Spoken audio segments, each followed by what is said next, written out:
광고 시간에도 우리 장로님 말씀해 주셨습니다만 이번 주간부터 이제 성경학교 수련회가 이제 본격적으로 시작되어지게 됩니다. 저는 해마다 이맘때가 되면 참 마음에 많은 부담감들이 저의 건강을 조금 위협한다 할 정도로 마음에 묵직한 부담감들이 많이 오곤 합니다. 사실 모든 교육기관마다 우리 교육자들이 다 전담하고 있었고 또 함께 동역한 아주 좋은 선생님들이 많이 계시기 때문에 사실은 제가 이렇게 직접적으로 그 일을 관여하거나 신경 써야 될 필요는 없죠. 중고등부나 청년부가 올해도 제가 일부 말씀에 요청을 해서 제가 일부 사역으로 동참을 하기는 합니다만 일단 주 일이 저의 일이 아니기 때문에 어떤 각도에서 볼 때는 제가 그렇게 부담을 가져야 할 이유가 없다고 볼 수도 있겠지만 담임 목사로서 여러분 모두의 말씀과 믿음 그리고 영혼에 대한 책임이 있다. 이것이 목사의 사명이라고 제가 알고 있는지라 특별히 여름 행사들을 앞두고 있을 때는 마음에 크나큰 부담감이 오곤 합니다. 왜냐하면 교회를 오래 다닌 사람이라 할지라도 모두 다 천국 가는 것은 아니기 때문에 그렇습니다. 자, 먼저 한번 질문을 던져보죠. 여러분의 자녀들은 교회를 다니는 사람입니까? 아니면 예수 믿는 사람입니까? 여러분의 자녀들은 교회를 다니는 사람입니까? 아니면 예수 믿는 사람입니까? 교회를 아무리 오래 다녀봐야 그 가운데서 인격적으로 예수 그리스도를 만나서 예수님을 믿는 사람이 되지 않으면 그 사람에게 구원은 있지 않다 하는 것이에요. 근데 여러분 한번 현실을 잘 생각을 해 보십시오. 주일학교마다 각급 주일학교마다 조금씩 형편은 다릅니다만 제가 현재 부교육자들에게 제 나름대로는 꼼꼼하게 제가 보고를 챙겨 받곤 합니다. 근데 거의 모든 교육기관들이 그저 1시간 내외 정도로 예배를 드리고 어떤 일들을 할 거예요. 그러나 우리 작년 예배는 묵도로부터 축도까지가 평균적으로 거의 1시간 정도 걸리는데 주일학교들은 그렇지 않잖아요. 1부 예배를 드리고 2부 분반 공부도 해야 되죠. 때로는 그 외에 다른 순서들이 진행이 되다 보니 아마도 제가 파악하고 있기로는 평균적으로 일부 예배는 그저 한 30분 남짓 드려지지 않는가. 조금 더 긴 부서도 있긴 할 겁니다. 연령층에 따라 좀 다르게 하기도 하겠죠. 그런데 그 예배도 우리 작년 예배들처럼 많은 순서들이 있지는 않을지라도 최소한 찬송도 부를 것이고 거기에도 대표 기도들이 있을 터이니까 실제로 설교가 행해지는 시간은 약 아마 15분 내외 정도들밖에 되지 않을 거예요. 기관마다 조금 소수의 선발된 아이들을 말씀을 가르치려고 따로 이렇게 모이는 그런 회집 시간이 있는 부서도 있긴 합니다만 요즘은 사실 주일 오전 그 정규 교육 부서가 모이는 시간에 52조 아이를 개근시키기조차가 쉽지 않은 시대를 우리가 살고 있습니다. 그러다 보니 아마 주일날 주로 모이는 교육부서의 그 시간 외에 또 다른 시간에 아이들에게 신앙 교육이 되기는 현재는 어려운 그런 형편인 것 같아요. 부모님들이 신앙생활을 좀 다 하셔서 각 가정에서 개인적으로 또 다른 신앙의 훈련을 하고 있다면 얘기는 좀 다르겠습니다만 현재 좀 눈으로 드러나 있는 것으로만 판단을 한다면 일주일에 단 15분 말씀이 그들에게 강론이 되어지고 있는 겁니다.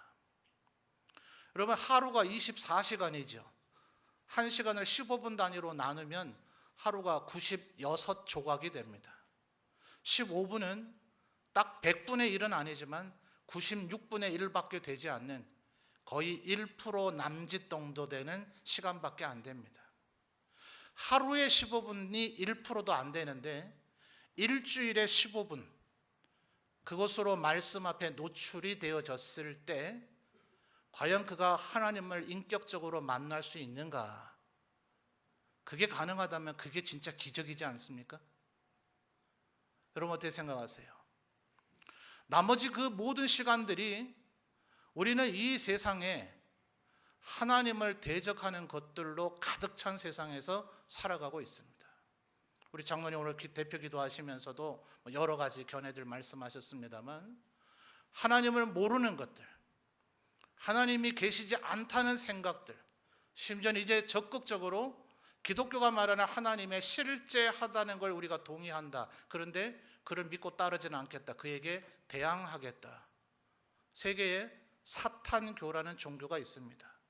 이슬람교나 불교, 다른 힌두교처럼 그렇게 대대적인 인구를 추종자들을 모아놓은 건 아닙니다만, 어쨌든 아예 그들의 출발 자체가 하나님을 대적하겠다는 선언 아래서 모인 스스로 사탄교라고 지칭하는 이들도 이 세상에는 실제하고 있는 시대입니다. 우리 자녀들이 혹은 여러분들이 노출되어 있는 우리의 살아가고 있는 삶의 모든 문화들, 우리들이 접촉하고 있는 언론, TV, 인터넷, SNS 등이 과연 그 안에 하나님을 경외함이 있습니까? 그렇지 않거든요. 우리는 이 세상에 하나님을 적극적으로 순종하며 따르려고 하는 긍정적인 반응과 하나님에 대해서 대적하려고 하는 부정적인 반응만 있는 것이 아니라 가치 중립적이라고 보겠지만, 개념적으로는 별 문제가 없어 보이지만 가치 중립적인 영역은 없습니다. 하나님을 믿고 그의 실제를 인정하고 그를 의지하고 신뢰하는 것이 아니면 모두 다 하나님을 대적하는 것입니다. 이 세상은 사실은 하나님을 대적하는 것들로 가득 차 있다고 해도 과언이 아닙니다. 그런데 과연 일주일에 15분 하나님의 말씀이 그들에게 강론되어지는 것으로 그들이 과연 신앙을 이루어 나가고 믿음이 생성이 되어지고 그 신앙이 성숙되어질 수 있는가? 하나님 말씀 뭐라고 얘기합니까? 믿음은 어디에서 나요? 믿음은 어디에서 납니까? 이 말은요, 여러분이 지각과 지혜를 동원을 해서 하나님의 말씀을 탐구하고 연구하고 책을 읽고 설교를 아무리 열심히 들어도 우리의 힘과 능력과 노력으로 믿음이 생성되는 것은 아니다라는 것을 지칭하는 거지, 그걸 아무것도 안 해도 믿음은 하나님의 선물이라, 그러니까 말씀도 읽지 않고 설교도 듣지 않고 신앙의 훈련과 결단을 하지 않아도 하나님이 나에게 알아서, 아니란 말이에요. 성경은 한 구절만 봐서 되는 것이 아니라 믿음은 하나님의 말씀으로, 들음에서 나며 그 들음은 하나님의 말씀으로 말미암느니라 했으니, 여러분이 열심히 설교를 귀담아 듣는다고 해서 여러분의 능력으로 믿음으로 생성되는 것은 아니나 하나님이 선물을 주시는 그 통로가 말씀이요 설교이며 강론이다 하는 거예요. 여러분, 남편에게 목걸이나 반지를 받고자 할지라도 만나야 될 장소도 있어야 될 것이고 그 선물을 포장한 포장지도 있어야 될 거 아니에요. 갑자기 어느 날 갑자기 남편이 사준 목걸이가 내 목에 철렁 와서 채여져 있지 않단 말입니다. 믿음 또한 그 말씀에 의해서 믿음이 생성되어지는 그 경로가 필요한 거다 하는 거죠. 그런데 이렇게 말씀이 선포되어지는 것이 빈약해져 버린 이 시대가 과연 우리의 다음 세대가 하나님의 말씀 가운데서 잘 자라날 수 있겠는가? 여러분, 비근한 예로 지난 20세기를 생각하면 이 두 사람, 좋은 사람은 아닙니다만 이 두 사람을 인류의 역사, 20세기의 역사에서 이 두 사람을 빼놓을 수는 없을 거예요. 한 사람은 공산당 선언을 만들어낸 칼 막스입니다. 여러분, 그 사람 유대인입니다. 유대인. 예수 그리스도의 보혈의 은혜는 몰랐을지 모르지만, 여러분, 제가 설교 도중 몇 번 말씀드린 바 있을 터인데, 성지순례를 가보면 지금도 이스라엘의 어린아이들, 랍비 교육을 받는 아이들이 열심을 다해서 율법 하나님의 말씀을 토라를 읽습니다. 전 세계의 예수를 믿는 사람들은 예루살렘을 구경하기 위해서 가겠죠. 그런데 반대로 예루살렘에 있는 아이들은 전 세계에서 모여있는 사람들을 구경하느라 정신이 없습니다.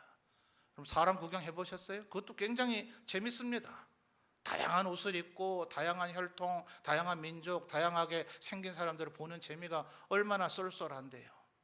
그러니까 이 아이들이 계속 입으로는 율법을 계속해서 토라를 읽어대고 있고, 신통하게도 그 페이지를 다 읽고 나면 손으로 한 페이지를 넘기기도 하는데, 눈동자는 율법 토라에 가 있질 않아요.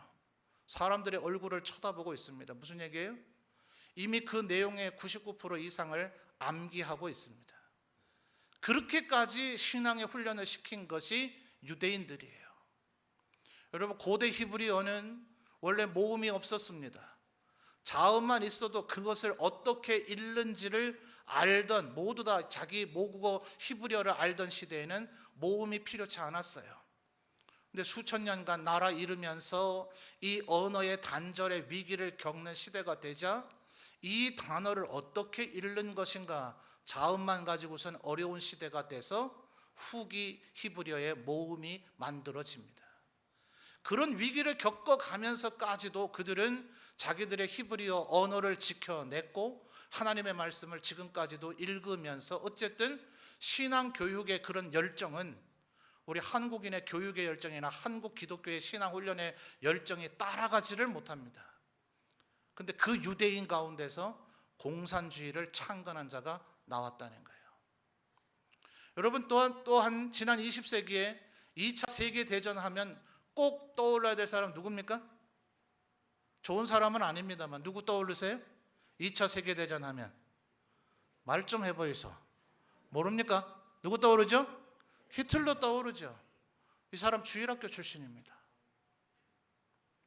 교회 안에서 자라났지만 왜곡된 신앙을 형성이 되어지고 하나님의 말씀에 대한 바른 깨달음이 있지 않게 될 때 그런 악마 같은 인격체가 생성이 되어지더라 하는 거예요. 다시 한번 여쭤보겠습니다. 여러분의 자녀들은 교회를 다니고 있습니까? 예수님을 믿고 있습니까? 이 심각한 질문입니다. 아니요, 여러분, 지금 뭐 예수님을 믿고 있다고 앵무새처럼 대답하지 마십시오. 제가 다시 한번 이렇게 여쭤볼까요? 저희 집에 아들 3명 있습니다. 이 아들 3명 교회를 다닙니까? 예수님을 믿고 있습니까? 저 대답하지 못합니다. 새벽마다 그 아이들이 하나님을 인격체로 만나게 되기를 기도하고 있을 뿐입니다. 명색이 제가 목사입니다. 제 아버지가 저를 가르쳤듯이 그 누구보다도 우리 아이들에게 성경을 대한 가르치는 건 잘할 자신이 있습니다. 죄송합니다. 교만하지만 잘할 자신이 있습니다. 우리 아이들이 과연 예수 믿는 사람입니까? 하나님의 은혜와 긍휼을 구할 뿐입니다. 그러니까 여러분, 이 문제가 얼마나 심각한 문제인가를 생각해야 돼요. 겨우 일주일에 15분이 보장되어 있는 그 예배를 넘어서서 이 여름 성경학교와 수련회는 그래도 그 주일의 평상시 주일의 예배 시간과는 비교할 수 없이 많은 시간에 하나님의 말씀을 배우고 가르치는 기회가 그들에게 주어진다 말입니다. 실제로도 아직까지는 통계 조사에 따르면 한국 기독교의 교인들 가운데 그런 수련회와 성경학교 같은 것을 통해서 하나님을 인격적으로 만나게 되는 체험을 했다라는 고백들이 아직은 많이 나오고 있습니다. 근데 안타까운 것은 모든 기관이 그렇게 하지는 않지만 여러분이 성경학교 수련회를 마치고 나면 교사님들이 이제 일종의 평가회 같은 것들을 합니다. 제가 우리 교육자들이 아주 역대 저와 함께 일했던 부교육자들이 아주 힘들어할 정도로 어떻게 계획하는가, 몇 월 며칠에 몇 시에 어디에서 장소에서 무슨 내용을 가지고 무슨 교육의 목표를 가지고 진행을 하는가, 그 목표를 이루기 위해서 어떤 프로그램을 담고 있는가, 실제로 그것이 어떠한 효과가 나타났는가, 그게 싫어서 우리 교회를 사임하고 간 사람도 있습니다. 어디 가서 잘하고 있나 모르겠어요. 그거가 교육자의 본질이고 핵심인데 그걸 힘들어하고 그걸 못 견딜 것 같으면 목회를 그만둬야죠. 그런데 그런 얘기들을 들을 때마다 평가회를 통해서 우리 교육자들을 통해서 제가 보고 듣는 바로는 아이들이 너무 짧다 한다, 좀 더 길었으면 좋겠다 한다. 교사들이 볼 때도 이 교육 목적을 이루어내기가 아이가 하나님을 인격적으로 만나고 신앙이 무엇인지를 체험하게 하기가 1박 2일 혹은 2박 3일이 짧다라는 평가들은 가끔 올라오는데 그 다음 해가 되면 그것이 개선되지는 않는 것 같아요. 여전히 2박 3일, 어떤 부서는 겨우 1박 2일 정도를 지금 해나가고 있을 뿐입니다. 제가 어릴 때만 하더라도 3박 4일 정도는 기본이었던 것 같아요. 4박 5일 했던 때도 있었고요. 지금도 대학에 유수한 선교단체들, 예컨대 우리 전 아브라함 선교사님 훈련시킨 CCC 같은 단체나 IBF 같은 단체들은 주로 9박 10일 혹은 14박 15일, 우리 지금 일반 교회들에서 하는 무슨 재미난 그런 시간대들은 거의 없고요. 거의 말씀 스터디, 연구, 강론, 설교 이런 거로만 밥 먹고 씻고 자는 시간 외에는 오직 말씀 들으고만 가득 찬 것들을 10일, 14일, 15일 이렇게 해냅니다. 여러분, 지난 18, 19, 20세기에 서구에서부터 이렇게 했던 말씀 훈련들이 우리 한국까지 선교사를 보내는 선교사 볼런티어, 자원봉사 운동을 일으켰어요. 교회가 2000년의 역사 가운데 말씀이 힘이 있었던 것은 언제나 이 집중된 하나님의 말씀의 훈련들이 행해질 때 거기에서 신앙에 제대로 된 하나님을 만나게 되는 역사가 벌어지고 거기에서 헌신된 일꾼들이 배출되어지는 일들이 일어나더라 하는 거예요. 성경에도 보십시오. 여러분이 할 수만 있다면 느헤미야서에 보세요. 성을 쌓는 것이 최종의 목표가 아니라 성을 왜 쌓는가? 그 성 안에서 학사 에스라를 중심으로 해서 오전 한나절을 3시간 말씀 읽고 3시간 말씀 강론 듣고 하는 완전히 6시간을, 최소 6시간은 하나님 앞에 집회를 하는 것들을 그들이 해내게 될 때 그들이 은혜를 체험하면서 울게 됩니다. 오늘은 울 수 없다. 어찌 이런 날 우는가? 하나님을 아는 것이 우리의 기쁨이고 능력이다. 울지 말라. 오늘은 하나님 앞에 오히려 기뻐해야 될 날이다 라고 에스라가 선포하는 내용이 느헤미야서에 나옵니다. 우리의 매 주일의 예배를 그렇게 드릴 수만 있다면, 우리 성도들이 그것을 열망한다면, 그러면 우리의 매 주일마다 참 은혜로운 능력의 역사가 일어날 것 같아요. 근데 저만 하더라도 벌써 한 50분쯤 돼가고 있거든요. 12시 하는 여러분의 핸드폰 소리가 울리면 제 심장도 벌렁벌렁합니다. 잘라야 되는구나. 여러분, 제 설교 끝마무리가 잘 됩니까? 하다 중간에 무 자르듯이 자르고 끝낸 게 한두 번이 아닙니다. 여러분에게 모르겠어요. 줄이라. 제가 한번 글을 썼습니다. 이 시대는 비타민 알약을 원하는 시대이다. 여러분, 매 끼니마다 밥 드시고 그 질긴 고기 드시고 질긴 나물 드시고 그 씹어 소화하기 참 귀찮지 않습니까? 의사한테 가서 종합 비타민제 뭐 그런 거 몇 알씩 그냥 드시고 말죠 뭐. 그럼 위도 소화하는 부담도 들 테고 식사하는 시간도 현저히 줄 테고. 왜 말씀을 그렇게 받으려고 하세요? 말씀을 여러분 앞에 강론하는 그 시간들이 마치 어쩌면 쌀알 하나하나를 꼭꼭 씹어먹는 것과 같은 그런 효과를 여러분에게 줄 수 있다는 것을 여러분 신뢰하시는 여러분 되시기를 바라요. 그저 저에게 아주 엑기스 뽑아서 목사님 제발 간추려서 5분 10분 안에 우리에게 감동을 주십시오. 여러분 스스로 해보세요. 왜 감동이 되는가? 우리의 지금 말씀 시간들이 얼마나 약해져만 가고 있는가? 제가 여기서 영적인 부담이 되는 겁니다.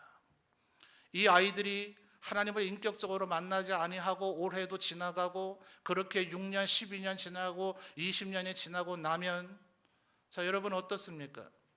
사람마다 뭐 고등학교, 대학교 이렇게 나오시고 자기의 직업이나 어떤 직장에서 요구에 따라서 대학 학부 과정 이후에 대학원 석박사 과정을 뭐 박사 과정 6개도 하는 그런 분들도 봤습니다만 대부분의 80, 90%의 사람들이 고등학교, 대학교 과정을 마치고 나면 이제 학업에서 종료가 되어지죠. 그 이후에 얼마나 학문의 진보가 있습니까? 여러분은 얼마나 지금 신앙적인 성숙이 이루어져 가고 있습니까? 얼마나 하나님의 말씀을 알아가면서 여러분의 믿음이 견고한 반석 위에 서 있습니까? 우리의 믿음이 분명히 견고한 반석 위에 서 있다면 분명히 천국 가는 것이 맞을 거예요. 우리 전 세대 목회자들이, 우리 성도들이 하나님의 은혜가 좀 믿으면 되는데 워낙들 죄책감들에 계속해서 휩싸여 있으니 구원의 확신을 가지고 살라 했는데, 그게 말입니다. 예, 그럼 나 이제 천국 갑니다. 나 이제 믿었다고 내가 확신하겠습니다 라고 내 머리에 끊임없이 세뇌시키고 마인드 컨트롤하고 내를 막 그렇게 설득을 해가지고 내 입으로 나 천국 간다 이렇게 말한다고 해서 그게 되는 게 아니란 말입니다. 구원의 확신을 가지라 하는 것은 나를 최면하고 마취해서 내가 천국 간다고 여기라고 얘기하는 것이 아니라 믿음의 반석 위에 서 있는가. 만약 우리가 반석 위에 서 있다면 반석 위에 지은 집과 같이 창수가 일어나도 그 집은 무너지지 않을 겁니다. 그러나 모래알과 같은 곳에 여러분의 기초가 놓여져 있어서 거기에 집을 지었다면 한순간에 허물어져 버리고 말 거예요. 이제 이 질문은 여러분의 다음 세대에게만 드려져야 될 질문이 아니라 여러분 스스로에게 주어져야 할 질문입니다. 여러분은 지금 교회를 다니고 계십니까? 예수님을 믿고 있습니까? 우리의 다음 세대들이 지금 예수님을 믿는 이 성경학교와 수련회를 하게 될 때에 여러분 같은 고민을 한번 해보시라고요. 여러분의 자녀들이 어찌하든 기도해야 되죠. 가족들이. 교사들만 애달봐서 기도하는 게 아니라 교사들이 여러분에게 찾아다니면서 아이를 제발 성경학교에 보내주세요, 학원 보내지 말고 수련회 보내주세요 하는 게 아니라 여러분이 선생님들에게 청탁을 하면서라도 내 아이를 하나님을 만나게 해달라고 그렇게 요청해야 되는 거 아니에요? 아니면 여러분이 집에서 여러분의 자녀 알아서 한번 가르쳐 보시든지요. 저만 해도 제가 더 잘 가르칠 것 같은 자신이 아까 이따 교만하게 말했습니다만 우리 교육자들을 신뢰합니다. 우리 선생님들을 신뢰합니다. 이들을 통해서, 이들의 눈물 어린 섬김과 헌신을 통해서 내 아들의 마음에 하나님의 은혜가 임하겠거니 저는 그것을 믿고 있습니다. 그럼 그렇게 기도하셔야죠. 함께 기도하시고 그들에게 함께 협력하셔야 되죠. 그리고 우리들은 내 스스로가 지금 믿음 위에 서 있는가? 나는 과연 내 마음속에 믿음이 있는가? 내 믿음이 점점 성숙해져 가고 있는가? 이것을 끊임없이 스스로를 점검하고 도전하시는 우리 성도들이 되시기를 바라요. 그래서 저는 가능하다면 우리 교회가 좀 빠른 시일 안에 해마다 장년부의 수련회가 되어졌으면 좋겠습니다. 어린아이들처럼 그렇게 할 수는 없을 거예요. 어린아이들 신앙훈련하듯이 그런 폼으로 할 수는 없겠지만, 그러나 우리 어른들 고등학교, 대학교를 졸업하고 난 것처럼 과연 여러분에게 얼마나 신앙훈련의 기회가 주어지고 있는가. 평신도 훈련을 봄, 가을로 계속 개강하지만 거의 늘 듣는 분들이 들어요. 그저 30에서 50명 내외. 그 나머지 약 300명 이상의 우리 성도들은 그 훈련에 여전히 동참하고 있지 않으세요. 여러분은 과연 얼만큼 신앙의 성숙이 어디에서 누구를 통해서 이루어지고 있습니까? 부족하고 모질란지는 모르지만 이 교회의 법의 원리는 점천제일교회 성도를 교육하라고 저를 보낸 겁니다. 근데 제가 여러분을 교육하지를 못하고 있어요. 저에게 교육의 기회가 이루어지지 않고 있어요. 그럼 도대체 여러분은 어디서 신앙 성숙이 이루어지고 있는 것인가? 신앙 성숙이 딴 곳에서 이루어지고 있으면 그건 더 심각한 문제예요. 영적인 불륜과 다를 바가 없으니까 말입니다. 내가 지금 교회 와서 잘 예배 드리고 있는데 내가 예수 잘 믿는 거 아닌가? 아니요, 여러분 오늘 말씀을 한번 보십시오. 오늘 3절을 보면 바울 사도가 우리가 육신으로 행하나 이런 얘기를 합니다. 근데 2절을 보시면 왜 바울 사도가 이런 얘기를 하는지의 이유가 나옵니다. 자, 2절 상반절만 여러분 한번 읽어 주십시오. 시작.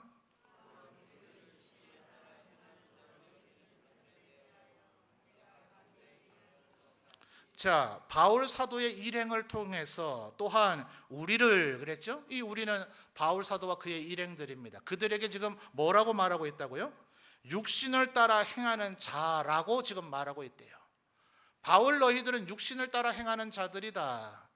자, 이때에 육신을 따라 행하는 자들이라 하는 것은 두 가지의 부류로 생각을 해봐야 됩니다. 초창기 기독교회 안에는 소위 소크라테스, 아리스토텔레스, 플라톤의 그리스 철학자들의 영향을 따라서 이원론이 깊숙이 들어와 있었습니다.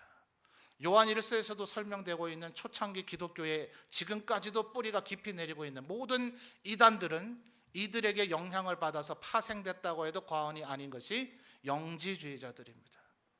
한 극단은 우리의 영혼은 특별나서 하나님으로부터 직통 계시를 받는다, 그런 거를 체험해야만 진정한 영적인 지식이 있는 자다. 그래서 그 영적인 지식, 이래서 일명 영지주의라 이렇게 부릅니다.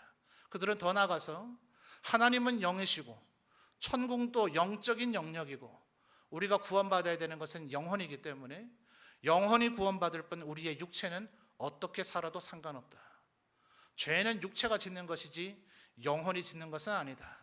그래서 영혼은 예수님을 믿고 육체는 죄를 짓는 어처구니 없는 그런 삶을 살았습니다. 현대 기독교인 가운데 이런 이들이 있습니까? 없습니까? 많습니다. 있다 정도가 아니라 많습니다. 정통교회 안에도 이런 태도를 갖고 있는 사람들이 얼마나 많은지 모릅니다. 입으로는 예수 그리스도를 믿는다고 말하지만 그들의 삶의 사고방식은 전혀 세상 사람들과 다르지 않는. 그런데 바울이 과연 그런 태도를 취했을까요? 바울은 그렇지 않죠. 우리가 율법을 지킬 수 있는 사람은 단 한 명도 없었다. 그래서 로마서에서 그가 논증하죠. 모든 인간은 다 죄인이 되어져 버렸다. 죄에 빠졌다. 그래서 모든 인간은 의를 이룰 수가 없었다. 그러므로 예수 그리스도의 보혈의 은혜가 우리에게 필요했다. 죄가 많은 사람은 용서함이 많으니 은혜를 많이 체험하게 될 것이다. 그러므로 우리가 은혜를 많이 받기 위해서 죄를 많이 지을 수 있느냐? 그럴 수 없다. 여러분, 지금 이 얘기가 만약 여러분에게 어렵게 들리고 생소하게 들려지면 여러분 영적인 지금 상태가 많이 취약합니다. 간단한 질병에도 여러분 중병으로 발전될 수 있는 상태라는 걸 아셔야 돼요. 지금 제가 말씀드린 것들은 신약 성경의 핵심 중에 핵심입니다. 이 내용이 어렵다고 여겨지면 여러분 아직 신앙이 뭔지를 모르는 거예요. 여러분 믿고 있다고 착각하고 있는 것뿐이지 믿음이 여러분에게 없을지 모릅니다. 그러므로 여러분 스스로를 믿음의 자리로 이끌어내시는 여러분 되시기를 바라요. 우리의 다음 세대 자녀들만 지금 신앙훈련 받아야 될 때가 아닙니다. 여러분이 교회 다닌 세월이 오래됐다고 해서 여러분이 신앙이 굳건한 반석 위에 서 있는 것이 아니라는 걸 아셔야 돼요. 어떤 분이 페이스북에 이런 글을 올렸어요. 잘 들어보십시오. 한국 기독교인은 머리는 불교, 삶의 생활 방식은 유교, 교회 안에 와서 앉아 있을 때만 기독교이다. 뭐라고요? 머리는 뭐라고요? 머리는 불교, 머리의 생각, 사고방식은 불교적 생각으로 여전히 가득 차 있다는 거예요. 삶의 일반적인 사고방식은 여전히 유교적 사고방식에 따라 살아가고 있다는 거예요. 그리고 교회 안에 와서 예배드리는 요 모습, 묵도하고 찬양하고 기도하고 설교 듣고 있는 요 모습의 형태로만 기독교라고 인정할 수밖에 없는 삶을 살아가고 있다. 혹시 내 얘기는 아닙니까? 여러분 심각하게 한번 생각해 보실 필요가 있다는 거예요. 그러니까 바울 사도에게 지금 고린도인들이 그렇게 논쟁을 하고 공격을 한 겁니다. 바울 사도 너는 육신을 따라 행하는 자가 아니냐. 그래서 바울 사도가 뭐라 그래요? 3절에 우리가 육신으로 행하지만 육신에 따라 싸우지 않는다. 우리의 싸우는 무기는 육신에 속한 것이 아니요. 그다음 뭐라 그럽니까? 4절에 오직 어떤 견고한 진도 무너뜨리는 하나님의 능력이라. 자, 이 견고한 진을 무너뜨리는 하나님의 능력이 어떤 일들을 행하는가? 4절 하반절을 보면 첫째 뭡니까? 모든 이론을 무너뜨리며 5절에요. 하나님을 아는 것을 대적하여 높아진 것을 다 무너뜨리고 세 번째요. 모든 생각을 사로잡아 그리스도에게 복종하게 한다는 거예요. 여러분, 이 자리에 계신 우리 성도들 대다수가 교도소에 갇힌 적은 아마 없을 겁니다. 그러니까 우리들의 생각이 어떻게 되느냐 하면 내 집안 가풍, 우리 집 가문의 사고방식과 살아온 방식은 아주 건전하고 좋다. 이 세상에서 지탄받을 이유가 없고 이 세상 사람들에게 오히려 존경을 받는 그런 우리 집안이 대단한 집안이었다. 단 한 가지 아쉬운 것이 있다면 우리 조상들과 우리는 하나님을 몰랐다는 거다. 그러므로 우리 집안이 살아오는 삶의 방식과 추구하는 것들을 그대로 둔 채 그 위에 예수 그리스도를 아는 믿음만 얹으면 우리는 온전한 사람이 될 것이다 라는 착각 말입니다. 여러분 한번 여쭤봅시다. 우리들의 조상들이 대다수 천국 갑니까? 다 지옥 갑니다.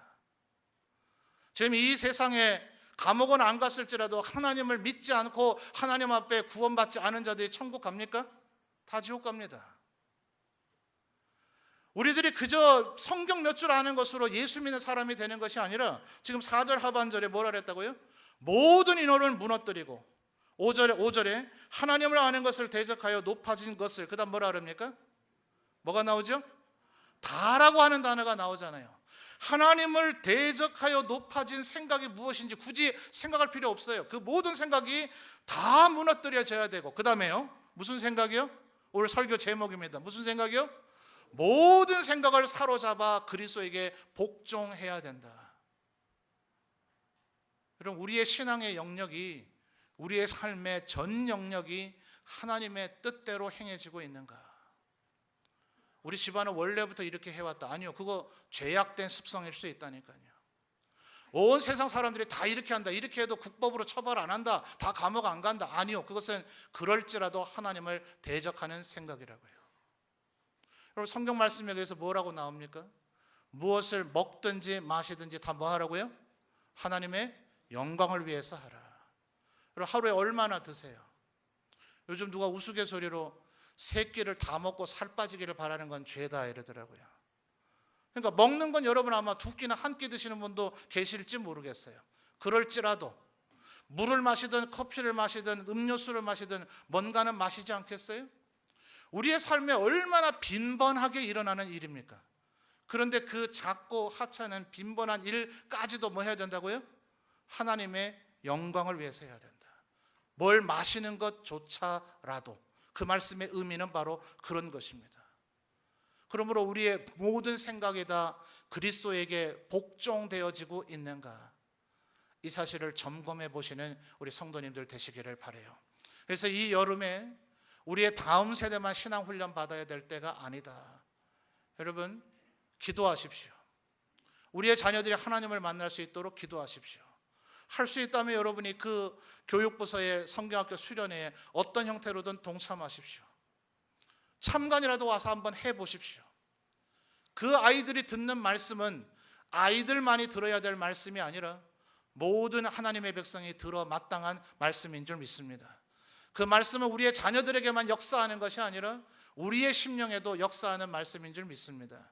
그래서 우리들이 모든 생각을 다 사로잡아, 여러분, 제가 명색이 여러분의 담임 목사인데 제가 살아가면서 죄를 지으면 뭐 그렇게 어마어마한 죄들을 많이 짓고 살겠습니까?